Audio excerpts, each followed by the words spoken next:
Welcome class. हमने last class में discuss किया था सिंथेसिस।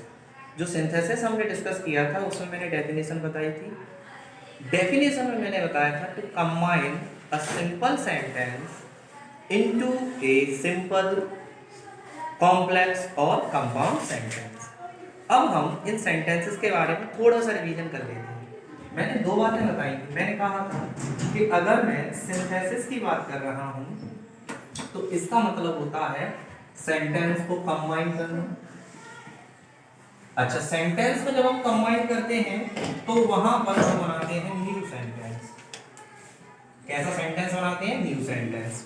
उस न्यू सेंटेंस में हम बताते हैं कि जो सेंटेंस हम कंबाइन करते हैं वो सारे के सारे सेंटेंस होते हैं हमारे सिंपल सेंटेंस। तो हम कंबाइन कौन सा सेंटेंस करते हैं? Simple sentence. उससे सेंटेंस कौन सा बनता है? नया सेंटेंस। जो नया सेंटेंस होता है वो तीन तरीके का मैंने बताया था। एक तो सिंपल सेंटेंस बनेगा, दूसरा बनेगा हमारा कॉम्प्लेक्स सेंटेंस, और तीसरा सेंटेंस हमारा होगा कंपाउंड सेंटेंस। इस तरीके से मैंने कहा था, जिसमें हमारी बात हो गई थी कि सिंपल सेंटेंस की पहचान क्या होती है। सिंपल सेंटेंस की पहचान होती है कि सिंपल सेंटेंस में एक मेन वर्ब होती है। कॉम्प्लेक्स सेंटेंस की पहचान होती है कि कॉम्प्लेक्स सेंटेंस में दो क्लॉजेस सबऑर्डिनेट कंजंक्शन से जुड़े होते हैं, और कंपाउंड सेंटेंस में जो हमारी क्लॉजेस होती हैं वे ऐड यानी जुड़ती हैं कोऑर्डिनेट कंजंक्शन से। क्लियर? अब हम बात करेंगे कि हमें क्या करना है। हमें एक वाक्य बनाना है सिंपल सेंटेंसेस को ऐड करके, लेकिन वो वाक्य कौन सा बनाना है? सिंपल ही सेंटेंस बनाना है। तो जो सिंपल सेंटेंस हम बनाएंगे उस सिंपल सेंटेंस की थोड़ी सी चर्चा करते हैं, बताते हैं कि सिंपल सेंटेंस जब हमने लिखा हो तो क्या क्या वहां पर होगा ना। तो हमारा जो फर्स्ट पॉइंट होगा उसमें हम लिखते हैं formation of simple sentences. Formation of simple sentences. जब हम फॉर्मेशन करते हैं सिंपल सेंटेंस का तो उससे पहले सिंपल सेंटेंस के बारे में थोड़ा सा रिवाइज करेंगे, जो कि हम लास्ट क्लास में डिस्कस कर चुके हैं। तो लास्ट क्लास में जब हमने डिस्कस किया था वहां पर बताया गया था कि जो सिंपल सेंटेंस होता है उसको पहचानना बेहद आसान है। कैसे? इस सिंपल सेंटेंस में हमें नजर आती है ओनली वन मेन वर्ब। कितनी main verb? One main verb. जो ओनली वन मेन वर्ब होती है वो जो मेन वर्ब होगी कभी कर्ता के साथ होगी, कभी कर्ता के साथ नहीं होगी। यानी इंपेरेटिव सेंटेंसेस ऐसे सेंटेंस होते हैं जिनमें सब्जेक्ट नहीं लिखा जाता तो अकेली मेन वर्ब होगी, और अदर जितने भी सेंटेंस होते हैं उनमें मेन वर्ब लिखी होती है सब्जेक्ट के साथ। दूसरी बात, जैसे भी हमने कहा कि सेंटेंस जो है वो सिंपल सेंटेंस है, तो उस सेंटेंस में हमें दूसरी चीज का ध्यान रखना है कि वहां पर जब भी हम सिंपल सेंटेंस बनाएंगे तो मोर देन टू सेंटेंसेस दिए हों, मोर देन टू सेंटेंसेस दिए हों, या फिर और केवल टू सेंटेंस दिए हों। जब हम दो या दो से अधिक सेंटेंसेस देखेंगे जो सेंटेंस हमारे कैसे होंगे? सिंपल, तभी तो जाके हम एक नया फॉर्मेशन में सिंपल सेंटेंस बना पाएंगे। जरा ध्यान देते हैं कैसे। अभी मैंने एक बात देखी कि यहाँ पर ओनली वन मेन वर्ब होगी तो वो सेंटेंस सिंपल सेंटेंस होगा। ऐसे मोर देन टू या फिर टू सेंटेंस होंगे तो मैं बनाऊंगा एक सिंपल सेंटेंस फॉर्मेशन में। बात करते हैं दो वाक्यों के एग्जांपल्स। जैसे मैंने कहा आई सॉ ए लायन, फिर मैंने कहा आई रेन आई। मैंने एक शेर देखा और मैं भाग गया। I saw a lion, I ran away. अभी बात हुई थी कि जो मेन वर्ब है एग्जैक्टली जब हम बात करते हैं इस सिंथेसिस की तो वहां पर मेन वर्ब को जाना जाता है फाइनाइट वर्ब के नाम से। जब हम फाइनाइट वर्ब के नाम से जानते हैं तो ऐसे सेंटेंस में देखो एक मेन वर्ब इधर लिखी है तो ये तो दो मेन वर्ब हो गई। अब मुझे ये सेंटेंस सिंपल बनाना है और सिंपल सेंटेंस कहता है कि एक ही मेन वर्ब चाहिए, और ये जो सिंपल सेंटेंस होगा वहां पर दो या दो से अधिक वाक्यों को जोड़कर एक सिंपल सेंटेंस बनाना है। अब हमें एक काम करना है, हमें पूरे सेंटेंस में केवल एक मेन वर्ब रखनी है। तो इसकी एक प्रक्रिया होती है, कैसे? इसके लिए हम कहते हैं फ्यू नोट्स, जिसमें हम बात करेंगे कि जो हमारा सिंपल सेंटेंस है वो कैसा कैसा होना चाहिए। पॉइंट फर्स्ट पे हम बात करेंगे कि यहाँ पर ओनली वन मेन वर्ब होनी चाहिए। Only one main verb, only one main verb जब होगी तो वो सेंटेंस सिंपल माना जाएगा, पहली चीज। दूसरी, no repetition of word, no repetition of words,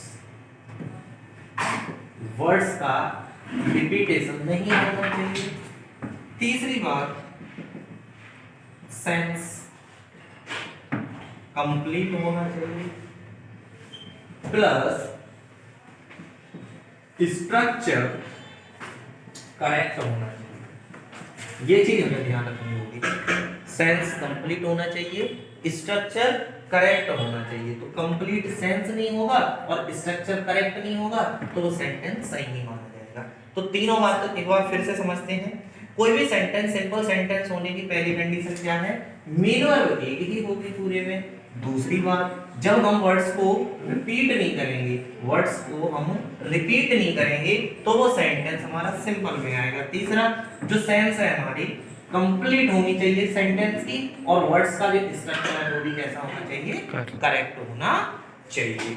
ऐसा करने के लिए हमारे पास, मैंने यहाँ पे देखा कि एक ये मेन वर्ब है, एक ये मेन वर्ब है, हमारे पास दो मेन वर्ब है। और जब हम दो मेन वर्ब देखते हैं और हमें सेंटेंस सिंपल बनाना है तो हमारी फर्स्ट प्रायोरिटी ये होनी चाहिए कि कैसे भी करके मेन वर्ब को एक किया जाए। तो यहाँ पर थोड़ा सा समझते हैं वर्ब के बारे में। जो हमारी वर्ब होती हैं वो दो प्रकार की होती है। एज अ सेंटेंस जब हम यूज करते हैं तो पहली वर्ब होती है फाइनाइट वर्ब, पहली वर्ब होती है फाइनाइट वर्ब, और दूसरी वर्ब होती है नॉन फाइनाइट वर्ब। पहली जो कि फाइनाइट वर्ब है वो हमें नजर आती है दो जगह पर। पहली आती है हमें हेल्पिंग वर्ब्स की जगह पर और दूसरी मेन वर्ब्स की जगह पर। और वहीं जब हम नॉन फाइनाइट वर्ब की बात करते हैं तो ये, क्योंकि फाइनाइट वर्ब यूज होती है एज अ हेल्पिंग वर्ब और main verb, non finite verb इसकी तरह यूज नहीं होती। ये किसकी तरह यूज होती है? It uses as an adjective और ए नाउन, एक एडजेक्टिव या फिर एक नाउन की तरह ये यूज हो जाती है। जो नॉन फाइनाइट वर्ब होती है वो हमारी कभी भी मेन वर्ब या हेल्पिंग वर्ब की तरह यूज नहीं होगी। तो मान के चलिए मैंने इस सेंटेंस में से किसी एक वर्ब को नॉन फाइनाइट वर्ब बना दिया। इस वर्ब को अगर हम नॉन फाइनाइट वर्ब बना दें तो बाकी बचा हुआ पूरा सेंटेंस है उसमें एक ही तो मेन वर्ब बचेगी, और जब एक मेन वर्ब बचेगी तो इससे स्पष्ट ये होता है कि जो हमारा सेंटेंस है वो सिंपल हो जाएगा। जब हमारा सेंटेंस सिंपल हो जाएगा, अब हमें दूसरी चीज किस पर ध्यान देना है कि भैया ये बताओ कि ये तो मेन वर्ब हो गई। चलो, ये नॉन फाइनाइट वर्ब जो है ये कितने प्रकार की होती है? तो ये जो नॉन फाइनाइट वर्ब है ये तीन प्रकार की होती है। पहली होती है पार्टिसिपल, पहली कौन सी होती है? पार्टिसिपल। दूसरी होती है इंफिनिटिव, इंफिनिटिव के बाद तीसरी होती है जीरो। और ये जो तीनों वर्ब हैं ये तीनों ही वर्ब के ही रूप होते हैं, लेकिन ये कार्य करते हैं एक एडजेक्टिव या फिर नाउन की तरह, ये कभी भी कार्य नहीं करते एक वर्ब की तरह। तो जो हमारे पार्टिसिपल्स हैं, इंफिनिटिव है और जीरेंट है, ये तीनों ही जो रूप होते हैं ये हमारे सेंटेंस में एक नॉन फाइनाइट वर्ब की तरह यूज होते हैं। और जब भी हमें सेंटेंस में दो अलग अलग मुख्य क्रियाएं दी हों, जब भी हमें सेंटेंस में दो अलग अलग मुख्य क्रियाएं दी हों तो एक मुख्य क्रिया जो कि बदल ही जा सके नॉन फाइनाइट वर्ब में, उसे जैसे ही हम नॉन फाइनाइट वर्ब में चेंज कर देते हैं हमारे सेंटेंस में केवल एक मेन वर्ब रह जाती है और सेंटेंस बन जाता है simple. Now you can stop the video and, और अब हम शुरू करते हैं सेंटेंस को जोड़ना by using non finite verb. Non finite verb की तरह जब हम सेंटेंस को जोड़ेंगे तो सबसे पहले नॉन फाइनाइट वर्ब के बारे में जान लेते हैं। जो नॉन फाइनाइट वर्ब है उसको अभी हमने डिस्कस किया था कि ये तीन तरीके की है। कितने तरीके की है? तीन तरीके की है। अब अगर ये तीन तरीके की है तो तीनों तरीके देख लो। पहला है पार्टिसिपल, पहला जो पार्टिसिपल है इसी के ही 3 तरीके हैं। कौन कौन से हैं 3 तरीके भैया? पहला होता है प्रेजेंट पार्टिसिपल। पहला जो पार्टिसिपल है उसका नाम है प्रेजेंट पार्टिसिपल। उसके बाद जो दूसरा पार्टिसिपल है वो होता है पास्ट पार्टिसिपल। पास्ट पार्टिसिपल और प्रेजेंट पार्टिसिपल में भी डिफरेंस होता है। थर्ड आता है हमारा परफेक्ट पार्टिसिपल। परफेक्ट पार्टिसिपल तो जैसे ही मैंने कहा पार्टिसिपल प्रेजेंट पास्ट और परफेक्ट, इसे हम बहुत दिनों से बचपन से जानते आ रहे हैं, बस आज आइडेंटिफाई कर दिया है विद नेम। कैसे? जो प्रेजेंट पार्टिसिपल होता है वहां जो कोई भी वर्ब होती है उसमें जुड़ी हुई है आईएनजी। क्या जुड़ी होती है? आईएनजी। जो हमारा पास्ट पार्टिसिपल है वो होती है वर्ब की थर्ड फॉर्म और परफेक्ट पार्टिसिपल में होती है हैविंग प्लस वर्ब की थर्ड फॉर्म। तीनों अलग अलग सेंस में अलग अलग तरीके से यूज होता है। पहला यूज डालते हैं और शुरू करते हैं by using present participle. By using present participle में सबसे पहले तो हमें जानना चाहिए प्रेजेंट पार्टिसिपल किन किन चीजों पर वर्क करता है। देखो, जो प्रेजेंट पार्टिसिपल होता है वो हमें दिखाता है साइमल्टेनियस एक्शन। सबसे पहली चीज, प्रेजेंट पार्टिसिपल कुछ काइंड्स पे वर्क करेगा, यानी हम इसे कब यूज करेंगे? तो सबसे पहली चीज जब हम इसे यूज करेंगे तो ध्यान देंगे कि जो कार्य है वो साथ साथ होना चाहिए, जिसे हम कहते हैं साइमल्टेनियस एक्शन। तो हिंदी में लिख के हम पढ़ लेते हैं, जब दो कार्य साथ ही साथ हों, जब दो कार्य साथ साथ हों तो उसे हम as a present participle use करते हैं। दूसरा जो हमारा होता है उसे कहते हैं इमीडिएट एक्शन। इमीडिएट एक्शन कौन से होते हैं? जब एक कार्य के तुरंत बाद दूसरा कार्य हो। जब एक कार्य के तुरंत बाद दूसरा कार्य हो, तुरंत बाद दूसरा कार्य। अब हम थोड़ा सा समझते हैं कैसे। कुछ इस तरीके से कि यहाँ पर जब दो कार्य साथ साथ हों या एक कार्य के तुरंत बाद दूसरा कार्य हो, किस तरीके से? अब एक बात बताइए, क्या हम आंखों से एक साथ देखते हुए मुंह से बोल रहे हैं ना, पैरों से चल सकते हैं, कानों से उसी समय सुन सकते हैं, तो एक साथ बहुत सारे कार्य हो सकते हैं। इसके बाद अब हम बात करते हैं दूसरी, एक कार्य के तुरंत बाद दूसरा कार्य। जैसे मैंने मार्कर लिया और लिखा, तो मार्कर ले लूंगा क्यों मैं? लिखने के लिए। तो मार्कर उठाया और मैंने लिखा, किताब खोली और पढ़ी, तुरंत कार्य होगा। तो या तो एक कार्य के तुरंत बाद दूसरा कार्य हो, अन्यथा दोनों कार्य साथ साथ हो। ऐसी स्थिति होने पर हम यूज करते हैं प्रेजेंट पार्टिसिपल। अब जब हम प्रेजेंट पार्टिसिपल यूज करते हैं तो इसका मैंने 2 बातें बताई थी कि सेंटेंस का सेंस कंप्लीट होना चाहिए और सेंटेंस का स्ट्रक्चर सही होना चाहिए। तो बात करते हैं स्ट्रक्चर से। ऐसी कंडीशन में हमें दिखाई देता है कि वाक्य में दिया होगा सब्जेक्ट, उसके बाद वहां दी होगी वर्ब, क्योंकि बिना वर्ब के तो सेंटेंस सिंपल हो ही नहीं सकता, और हमें 2 सिंपल सेंटेंस दिए होंगे, जो दोनों सिंपल सेंटेंस हमारे होते हैं एक सिंपल से वाक्य। जैसे सब्जेक्ट, हेल्पिंग वर्ब और उसके बाद वहां लिखा होगा ऑब्जेक्ट, फिर उसके बाद दोबारा वहां लिखा होगा सब्जेक्ट, फिर होगी हेल्पिंग वर्ब, उसके बाद हो सकता है वो मेन वर्ब हो सकता है दोनों की जगह केवल वर्ब हो, उसके बाद ऑब्जेक्ट। अब इस कंडीशन को समझने की कोशिश करते हैं।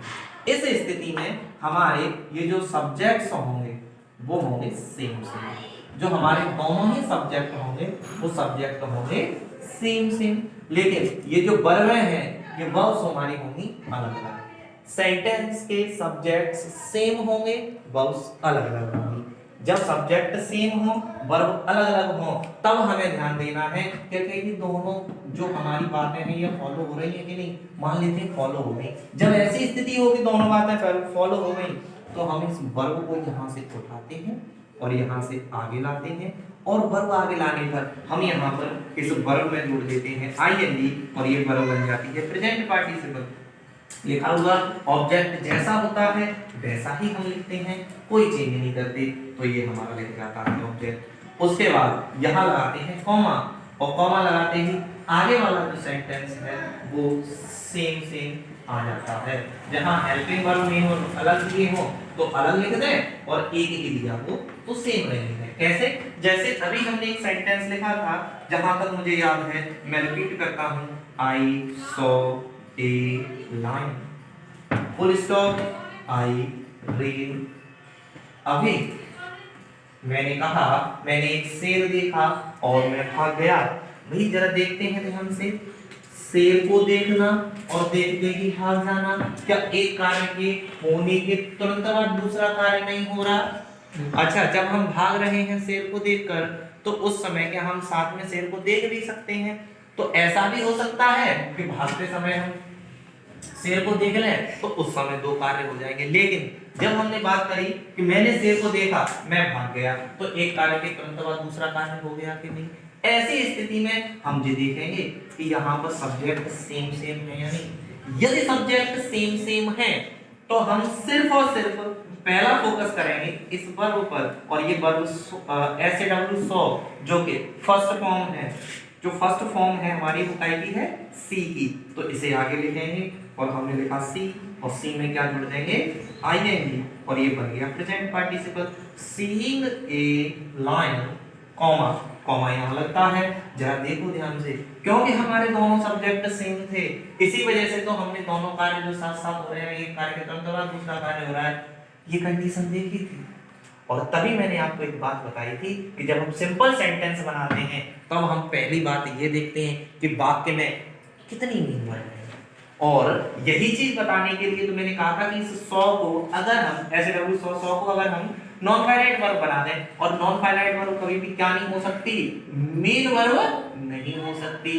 जब ये मेन वर्ब नहीं है तो ये सॉ फिर हमारी क्या बनेगी, नॉन फाइनाइट वर्ब। अब मैंने देखा कि हमारा पहला काम हो गया कि हमारे पास एक मेन वर्ब बची है, दूसरा काम रिपीटेशन ऑफ वर्ड्स।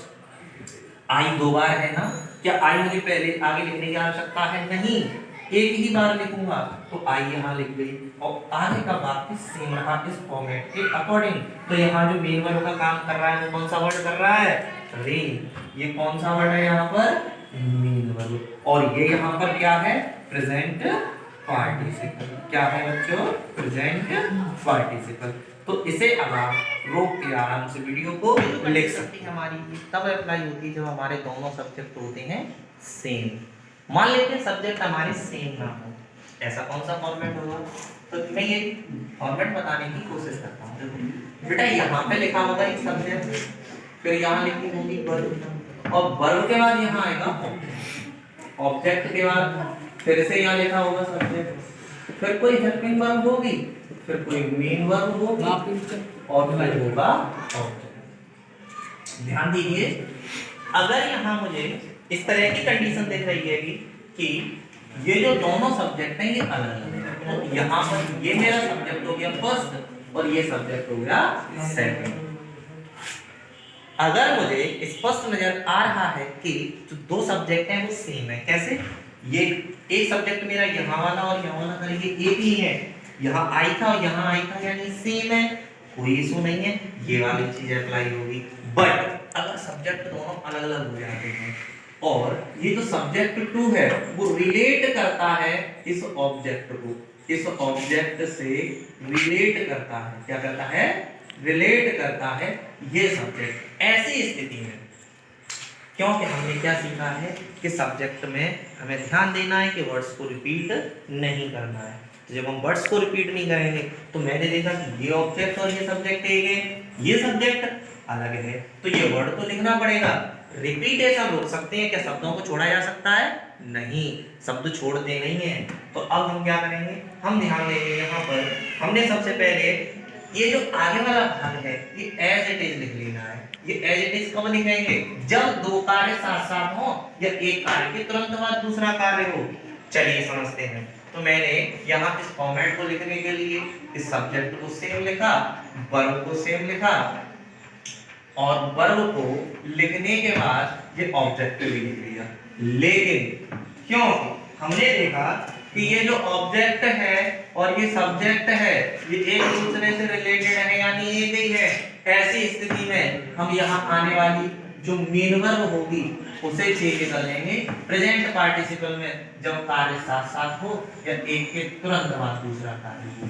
तो मैंने यहाँ लिखा वर्ब और उसमें जोड़ दी आईएनजी। और ऐसा करने के बाद जो अदर वर्ड्स हैं वो जैसे हैं वैसे ही लिखे रह जाएंगे। तो ये इस तरह से कंप्लीट हो गया। अब इसके बाद मैं यहाँ एक एग्जांपल से समझाने की कोशिश करता हूँ। मैंने कहा I saw Ramesh, full stop, he was playing hockey. मैंने सेंटेंस लिखा I saw Ramesh he was playing hockey. बेटा एक बात बताओ, ये सब्जेक्ट और ये सब्जेक्ट अलग अलग है ना? बिल्कुल है, ये आई है और ये ही है। अब मैंने रमेश को देखा, वह हॉकी खेल रहा था। मैंने रमेश को देखा, क्या मैं हॉकी खेल रहा हूं या रमेश? रमेश हॉकी खेल रहा है, तो ये जो ही है वो हमने रमेश के लिए यूज किया है। इस ऐसी स्थिति में मुझे पहले वाला सब्जेक्ट सेम रखना होगा, तो मैं लिखूंगा आई सॉ रमेश। अब क्योंकि रमेश आ गया है, ही को छोड़ दो। अब हमें देखनी है कि जो मेन वर्ब है उसमें आईएनजी जोड़नी है, तो यहाँ प्ले में आईएनजी जोड़नी थी, बट ये ऑलरेडी जुड़ी है, हमारा काम आसान हो गया। जैसे लिखी है वैसे ही लिख दो, प्लेइंग हॉकी। अब मैंने इस बात को पढ़ा, I saw Ramesh playing hockey, मैंने रमेश को हॉकी खेलते हुए देखा। दूसरा, यहाँ पर जब हमने पिछला वाक्य किया था तो मैंने देखा कि शेर को देखकर मैं भाग गया। इससे एक चीज समझ में आती है कि जब भी हम किसी भी क्रिया, जो हमारी क्रिया हो प्रेजेंट पार्टिसिपल, जो क्रिया हमारी क्या हो प्रेजेंट पार्टिसिपल, तो वहां हिंदी अर्थ निकालने पर हमें उस क्रिया के साथ कुछ हिंदी अर्थ में जुड़ा हुआ मिलता है। जैसे कि वर्ब प्लस आईएनजी अगर प्रेजेंट पार्टिसिपल है तो वहां हमें मिलेगा, मान लेते हैं हमने लिखा प्ले और प्ले में जोड़ दी आईएनजी, तो इसका अर्थ मिलेगा खेलते हुए या फिर खेलते खेलते या फिर खेलकर डॉट डॉट डॉट आ, यानी कई तरीके के हमें हिंदी अर्थ मिलेंगे। तो यहां मैंने देखा कि I saw Ramesh playing hockey, मैंने रमेश को हॉकी खेलते हुए देखा। यहाँ था सीन ए लॉयन, शेर को देखकर, तो खेलकर की जगह देखकर। इस तरीके से प्रेजेंट पार्टिसिपल का यूज होता है। जब हमें पता चल जाए कि दोनों कर्ता एक ही हैं, तो पहली क्रिया को प्रेजेंट पार्टिसिपल में बदलेंगे। जब हमें पता चल जाए कि दोनों कर्ता अलग अलग हैं और ये ऑब्जेक्ट और ये सब्जेक्ट एक ही हैं, तो हम पिछले वाले वाक्य की क्रिया को प्रेजेंट पार्टिसिपल में बदलेंगे। लेकिन दोनों ही चीजों में एक चीज नोटिस करिए कि दोनों कार्य या तो साथ साथ हो या फिर एक कार्य के तुरंत बाद दूसरा कार्य हो। कैसे? मैंने रमेश को देखा, वह गाली दे रहा था। क्या दोनों कार्य साथ नहीं हो रहे? मैं देख रहा हूं और वो गाली दे रहा है, दोनों कार्य साथ हो रहे, प्रेजेंट पार्टिसिपल में चेंज हो गया। इस वाले में एक कार्य के तुरंत बाद दूसरा कार्य हो रहा था, इसलिए ये प्रेजेंट पार्टिसिपल में चेंज हो गया। तो ये रहा हमारा प्रेजेंट पार्टिसिपल। इसे लिखिए अच्छे से।